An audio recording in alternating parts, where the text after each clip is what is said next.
Oh, there you go. You're live. Hi. Are we live? Okay. Hello, Facebook. It's Sarah Reinertsen, and I'm proud to be on the OSER Facebook page live from my home in Southern California. And we're here to answer questions, or I'm here to answer questions, Sarah Bear and I, about my trip around the world in racing in the World Marathon Challenge. I did the World Half Marathon Challenge, running on all 7 continents in 7 days, which was a crazy, wild experience, and one of the hardest things I've done as an athlete, and I've done a lot of things as an athlete. So, yeah, so we thought we'd ask some questions. I got a lot of questions as well on social media as I was doing this event, and I didn't get to a lot of them because it was kind of crazy, these turnarounds, what you don't always see. I posted some photos and videos, but what you don't always see is sort of the turnaround in between places, when you would land, getting your luggage, going through passport control. We did have hotels which were primarily there for showering after a race. But I just got lots of questions about my prosthetics, about how I trained, what I ate on the way, how I recovered. So this was the forum to handle a lot of those curious minds and share some insights on how I did handle it, because I did definitely have some issues and things I had to plan for being an amputee. I did have extra equipment to carry. I carried my running leg all over the place. I do use more of a distance setup on my running prosthetic, being an above the knee amputee. I also have a knee that I have to figure out, and I do run with the cheetah knee, which is designed specifically for running. It's sort of I use the total knee 2100 for walking every day, but on my running I use the total knee, which is smaller or shorter, but powerful and fast, but lighter, which is also good for racing. Just like I used racing flats and different shoes on different races. So lots of continents to talk about, lots of adventures to speak about, and so I'll start with a couple of the questions. So let's go from the top. I know we have a list that we already gathered from Facebook. So why did you decide to do it in the first place? So the first question, why did I decide to do this World Marathon Challenge? It all started with a phone call from David Sampson, who is the CAF board member and a friend of mine and a fellow endurance athlete. David Sampson has done the Ironman and is an endurance athlete, and is also was known for being the president of the Miami Marlins, and works in the sports space. And he got a team of folks together, friends of his and other athletes, to do a philanthropic effort called Team Hold the Plane. We'd raise money and train for this marathon challenge. And honestly, when David called me and said, I want you to do this thing, I had doubts as to whether I could actually do it. But I said yes anyway, and he had faith in me when I didn't really have faith in myself that I could actually do this. And he had faith in all of us. There were 16 of us that came together to do this. Some of us did have varying levels of endurance sport experience. Jeff Conine had done an Ironman and had played in the major leagues. Michael Hill, who had also played in the major leagues and is currently working at the Miami Marlins. And, so his life is an endurance sport with all these games and all these athletes, but had never done, Michael had never done an Ironman or anything, but David was our fearless leader and thought we could do this. And even though it sounds crazy, 7 marathons in 7 days on 7 continents. And so that's how it began, a phone call from him about 1.5 years, 2 years ago, and that was it. So yeah, that's why. How many miles did you fly overall? How many miles did I fly on this crazy adventure? There's a rough estimate out there of 23,000 miles. I get this number from Gareth Evans, who did the math, a fellow athlete who did this event, World Marathon Challenge. I don't know if that number actually is inclusive of the flight for me anyway, from LAX to get down to Cape Town to start the race. We did gather in Cape Town to start, and then we flew down to Antarctica. The race start was actually in Antarctica. It was a Tuesday, and that's where we kicked off. And then we flew back to Cape Town, so we could get those two continents done fairly quickly, but that's also what made it so hard, that quick turnaround. So even getting from LAX to Cape Town, that's a long flight. From LAX to, we met the team Hold the Plane. I met them in Atlanta, so that's like a 5-hour flight. And then from Atlanta down to Johannesburg, that's what, like a 15-hour flight. And then we had another layover and then another 2-hour flight to Cape Town. So that's a lot of flying before the 7 days of consecutive flying basically began. So it was a lot of mileage in 1 week. And I never thought I'd be excited about having a long flight, but we were thrilled when we finished the Cape Town race and we had to fly down to Perth. We were like, a 12-hour flight, yay! We could sleep for 8 hours of it. So long flights were a luxury during the event, during the World Marathon Challenge. So, can you talk a little bit about Team Hold the Plane? Team Hold the Plane. So we were called Team Hold the Plane because a lot of us runners were, new, or I would like to say back of the packer racers. So we wanted to make sure that they held the plane for us and didn't leave without all of us hanging out in the back of the race. And when you're only 50 people doing a race, there were genuine concerns about being the back of the pack. A lot of the runs that I've done, the New York Marathon is 50,000 runners. When I did it, I think it was only 20,000 runners, but or the first time I did it. And other races have thousands of people, so I'm not worried about being dead last. But when there's a field of 50, you do not want to be last. And also, you don't want to get lost in these places because there's not that many people to follow. But we were called Team Hold the Plane because we were back of the pack runners, and we wanted to make sure that they held the plane for us in each city. So we made sure we'd make it to the next stop along the way.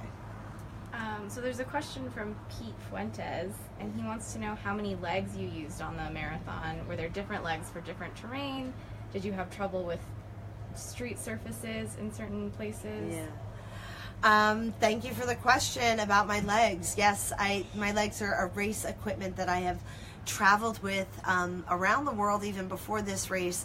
Usually it's for a triathlon, so I have different legs for different races in a triathlon, different sports.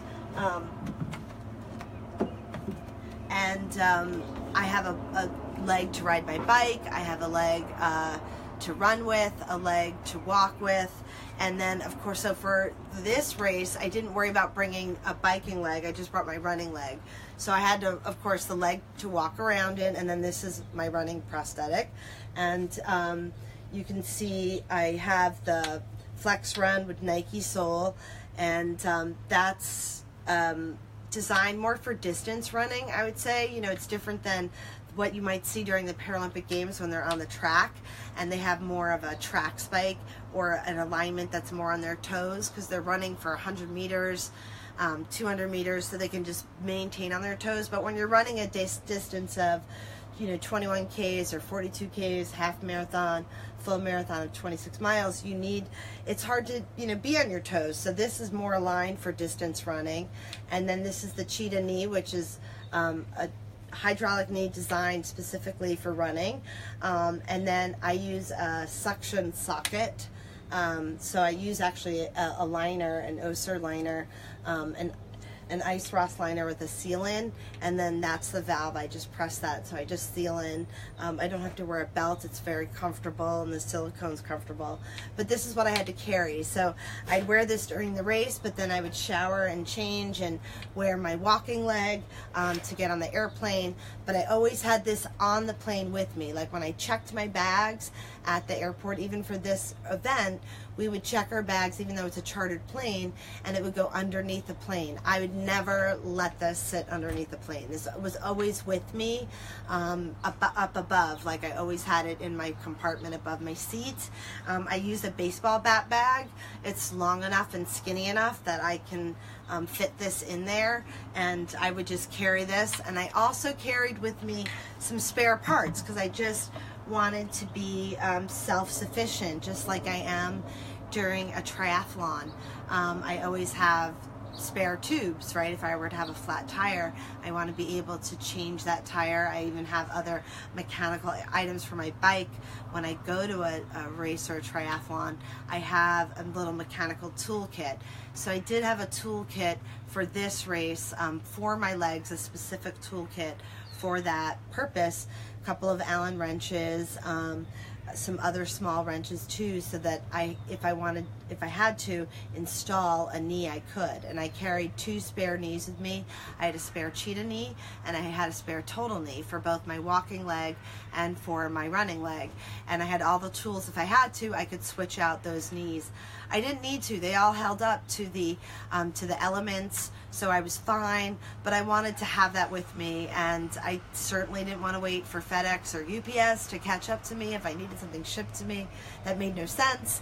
So I just had it with me. I packed it what I needed for that race. Just like I packed my nutrition that I needed for the race. I didn't rely on buying it on the go. I had everything packed, ready to go. I had my tools with me. I even had a blister kit packed, ready to go. And that was blisters for my toes and my other bits, and chafing creams and stuff. But I also, for my stump, I did have extra considerations, because I do, after that much running, sometimes you can get blisters on your residual limb, and I had special bandages and creams and stuff that I use that I've have tested and tried over the years that I know work. Also, when you are treating a blister on your stump, you don't want it to change the fit of your socket, and so that's where too I know what bandages I can wear that aren't going to change how my socket still fits, how I can put my liner on and my leg stays on. So I carried extra bandages with me for that reason too. So I was well prepared, both mechanically with bandages, nutritionally, everything that I needed I made sure I had with me. So a step ahead prosthetic says big hugs from everyone. Thank you guys so much. It's so great to hear from the crew in New York, my team, Step Ahead Prosthetics. They big love and hugs to all of you. There are, when you talk about a sport like running or triathlon, there's like people that make it possible for you to do these things. It's an individual sport, but there's people that made it possible for me to do these things, from my team Hold the Plane, but to the team that you didn't see on the plane, and that's like the folks like the team Step Ahead back in New York, who, I was there over the summer and they were getting my legs ready for me. They made sure I had these ice plates. They got my Nike soles rigged up, so I had ice treads that I could use in Antarctica. They also just, got my legs ready, my running legs that I was training in all the time, my walking legs, my high heel legs. I mean, the craftsmanship and the work that the whole crew puts into in every leg that they make for me is amazing, and I'm so grateful to that team. And although you don't always get to see them and know them, there are so many people that put their hands into it. Especially, you have the socket that's being made, and then they put together all the parts from Oser, but then there's just the maintenance on it, and then the custom edges that make it there's things that they haven't made yet that are off the shelf, because not many amputees are running in Antarctica. A team a Step Ahead seems to have a lot of athletes that are pushing the boundaries, like Jeff Glassbrenner, who was just at the South Pole actually a week before I was. So I know that Eric and the crew made his legs. They're also making my legs as I'm doing all this triathlon racing and World Marathon Challenge racing. So thank you all for the time that you've put in and the hours that you've put in to making sure that I have the equipment to do these things. When someone calls and say, Sarah, do you want to do this World Marathon Challenge? I'm like, yes, I can, and I know I can because I have a team like the folks at A Step Ahead and OSER and so many folks pulling together that are behind me, so thank you. Edda wants to know if you were sore everywhere. Edda wants to know about being sore everywhere. I was sore everywhere. Like, I'm sitting here now fully recovered, and you do forget the pain. You forget how sore you were, and that whole week you never really got unsore. You were just constantly sore and then recovering and then running despite being sore and then getting more sore and then getting more tired and getting on the next plane feeling sore and going to sleep still feeling sore. So yeah, I was just sore all the time, actually, and then trying to find moments where I could recover. There were some friends of mine had these recovery boots that I borrowed, and I've used them before, like at the PT office and so forth, but I didn't pack any to bring with me, and so, I mean, with the legs it was enough to carry, so I was grateful to share these recovery boots that did help, just sort of massage the legs and get the blood flow moving more, and that helped me feel a little less sore. I didn't do a lot of pain pills or anti-inflammatories. In some ways, it's okay to mask the pain sometimes, but I didn't want to mask the pain to a point of hurting myself and not being really aware of what I was doing to my body. So I don't, even when I'm sore, I don't take a lot of pills for the pain. I sort of feel like I want to make sure I'm feeling what I'm supposed to feel. So I was just sore. And I did use compression a lot of compression socks. So I had a fresh pair packed for after every race in my recovery clothes kit for each race. And that's something that I would wear right after the race, sleeping, or I had a pair too for the plane. Sometimes really long compression, almost like full tights that go all the way up to your waist. So that, again, to manage the soreness, but I definitely got some massages when I got back, and that has helped sort of unravel the soreness. And I have another massage book too today, actually. So I'm still kind of recovering, but definitely, I knew it was going to be painful going in, and that was part of it. I knew it was a week of being sore and uncomfortable, and I knew I could handle it. Were you able to sleep on the plane, and how much sleep did you get overall, do you think? I got, was I able to sleep on the plane? How much sleep did I get overall? I am a good plane sleeper, so I'm very lucky in that way that I can sleep on the plane. I didn't take any Ambien or anything like that either. I actually did take melatonin once or twice, but didn't take it much of the time. I was just able to sleep. A part of being sore, I was tired, so it helped you sleep on the plane. We also had seats that basically went almost all the way down. So there were sort of business class seats. We had a chartered plane that had 100, could seat about 100, and there were about 70 of us, and the seats could lie all the way, basically all the way down, and we had, blankets and stuff, and I brought my own blanket, and we had pillows, and so that helped. An eye mask always helped, and I did get noise canceling headphones. I had that, and earplugs, so I could drown out just the noise of people walking around, or if someone else wanted to talk, or I didn't have to tune into that. I could just sleep. I slept as much as I could. Sometimes, so I would say if there was like a 12-hour flight, I probably slept about 7 of that, good 7 or 8. I was able to get that. But as the flights got shorter, we were able to sleep less. It's only 5 hours between Antarctica and Cape Town. So that flight, I only got maybe 2 or 3 hours. So that starts to accumulate over time too when you're getting only 2 or 3 hours a night of sleep. So the sleep deprivation starts to add up. That was difficult. But I was, I'm lucky that I can basically sleep on planes. The other thing I did, which I'm not always comfortable with, but I'll be honest with, is taking off my leg on an airplane. I don't always love that experience of taking my leg off. Sometimes I wear a dress for that purpose, because then I can slip the leg off and slip it on quite easily. But that's tricky. And then too, I would always want to be able to get the leg on to get to the bathroom in the middle of the flight.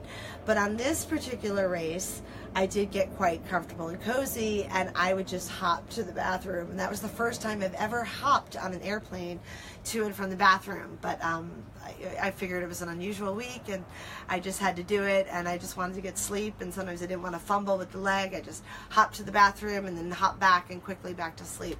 The sleep was more important than my ego about putting on a leg to get to the bathroom. So, what was the temperature range that you experienced? The temperature range, it was crazy. I mean, I knew when I was packing for the race, I kept on my phone, I had the list of all the temperatures. So I had all the cities set from Dubai to Antarctica, and I would constantly, like, it was crazy trying to pack for it, knowing that Cartagena was generally 90 degrees, Antarctica is below zero, and then Cape Town, is again in the 70, 80s. So you are packing for a range from below zero to 80 degrees to 90 degrees, and that's quite, my friend Dave McGilvery, I love how he phrased it. It was the freezer to the oven, and that's really what we had to prepare for. Packing polar wear, so you had snow pants, to then being in tank tops. It was quite a range, and packing salt tablets, but still using salt tablets actually, because you forget at the cold that you are still sweating. And in fact, that's what made Antarctica so difficult. It wasn't just the cold, it's the cold combined with doing this endurance effort of running a marathon, or in my case a half marathon. So you would get warm and then you'd still be in these super cold temperatures. So the range was really hard. I mean, I think it was about -4 when we were in Antarctica, and yeah, when we were in Cartagena, it was in the high 90s, high 80s, low 90s. So that was, very extreme temperature range that we had. And that made it difficult to pack for, and difficult to prepare and train for. Living in SoCal, you can see there's no shortage of sun, and I race well in the heat, and I can train well in the heat, but it was hard to train in icy conditions from here. I am lucky that through OSER I've gotten to visit Reykjavik and been to a place like Iceland, which is beautiful, and I've gone to the glacier. I wish that I had actually, in hindsight, I wish I had gone to the glacier again and maybe done more running on the glacier. Maybe that would have been good training. But that was one of the most difficult challenges in facing this race, was running in Antarctica and running in the ice. In hindsight, everything is 2020, right? I remember running there and being there in Antarctica in the moment and being like, I cannot believe how silly you were to not realize how hard it was going to be to run on the ice.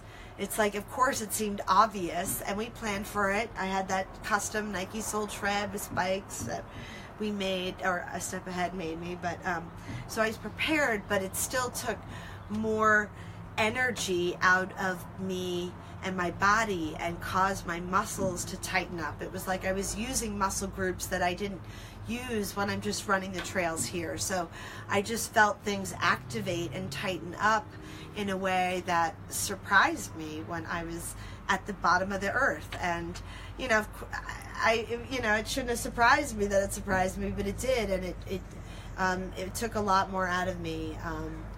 So preparing for these extreme weather conditions, I think a lot of it was packing the right gear and having the right clothing. There's really no such thing as bad weather, just bad clothing. I was prepared in that sense, but I didn't really prepare as well as I could for the conditions. Not as easy from SoCal, but if I had to do it over, maybe I would try to run on some ice more, and ice on ice, not just like ice like in New York City on an icy sidewalk, like on ice, proper ice, because that's a very unique terrain to work on and balance on. It is like if you were to run across an ice skating rink, your body would be trying to balance and activate in a way that you wouldn't have felt. And so I wish I had prepared better for that. I did the best that I could, and I earned every minute of that 3 hours and 21 minutes, and I'm proud of that, and I'm glad actually that I didn't do the full. When you get back from something like that, you think about that shoulda, coulda, woulda. And of course I've had that conversation. Should I have done the full? What if I had done the full? If I had doubled my time at 3:21, well, maybe I could have done 6:40, but I think it would have taken me a lot longer than 6:40. I think the wheels really would have come off, and I think I could have gotten sick. I could have gotten a cold. I could have injured myself or hurt myself in a way. I already fell a couple times, so I'm actually glad that I only did the half and called it at the half at that race, because the terrain did really kick my tush a little bit, and as well as I prepared for the freezer, it was a lot harder to run that distance on that terrain than I realized. What's next? What is next? I don't know what's next. I get that question a lot. I don't know what's next. I'm searching, I'm looking, I'm fielding the next challenge. I'm open to suggestions. If anyone has ideas of what should be my next endeavor, I would love to check that out. I mean, I still want to run. I'm probably going to be selective about where I run. I've run in a lot of places. So I'm still choosing where I run next. But I am looking for another endeavor that might push me even outside of the running realm. So that's to be determined. Stay tuned for the next Facebook Live on that one. Were you fundraising when you ran? Did you run Yes. for a cause? Yes. I did raise money. We are raising money. You can still donate. Team Hold the Plane was all a philanthropic effort. I was raising money for the Challenged Athletes Foundation, but there were a lot of charities that we were all raising money for, because out of 16 people, there's a lot of philanthropic endeavors that people are passionate about. One of the folks we raced with, my buddy Brett Parker, he raised money for the Michael J. Fox Foundation because he has Parkinson's. I'm raising money for the Challenge Athletes Foundation. I really feel passionate about CAF, not because there aren't other worthy causes. There are a lot of worthy causes that we're raising money for. I just happen to know and see and have lived the power of the impact that the Challenge Athletes Foundation has on people's lives, and the impact that sports can have.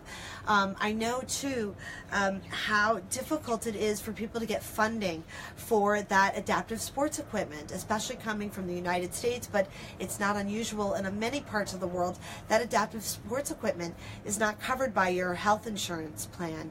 And then to purchase that out of pocket, it's unaffordable for a lot of people to get a running prosthetic or to get a sports wheelchair, or we're watching the winter games coming up too, those mono skis. I mean, those are like $5,000, $7,000. So most people can't get that equipment. They have a tough time buying the everyday equipment, let alone getting a $7,000 mono ski to, go skiing on the weekend. So it can be tough for folks to get that equipment. CAF is there to pay for that adaptive sports equipment. And you see the impact when someone gets that running leg and puts on that flex run for the first time and takes those first running steps. You see that, that joy, that impact, and then that ripple effect that goes beyond that first running steps, where they can now play on their local softball team, or they can participate in their gym class and do their physical fitness test, or play that game of soccer or football. I mean, that's where you see that impact. You change that kid's life, and you change the whole family's life, because now they can play sports with their brothers and sisters. They're playing sports in their schools, and that when you do well in sports too, they know that kids do better in school. So there's just this ripple effect that CAF has had, this impact that you can have on someone's life. So that's why for me, I chose the Challenged Athletes Foundation as the charity that I raise money for. I'm continuing to raise money. You can go to my social media. There is a donate link in my profile. We are still raising money. We're always raising money. There's always another event, so you can continue to donate and help impact someone's life. So I want to thank everyone for joining me today for my first Facebook Live from my house, from my home. Sarah Bear and I have a lot more memories to share, more adventures coming up. Thank you for joining us today, and we'll see you on the social Twitter sphere, Facebook sphere, Instagram sphere. Stay connected, and we'll see you on the flip side. Thanks.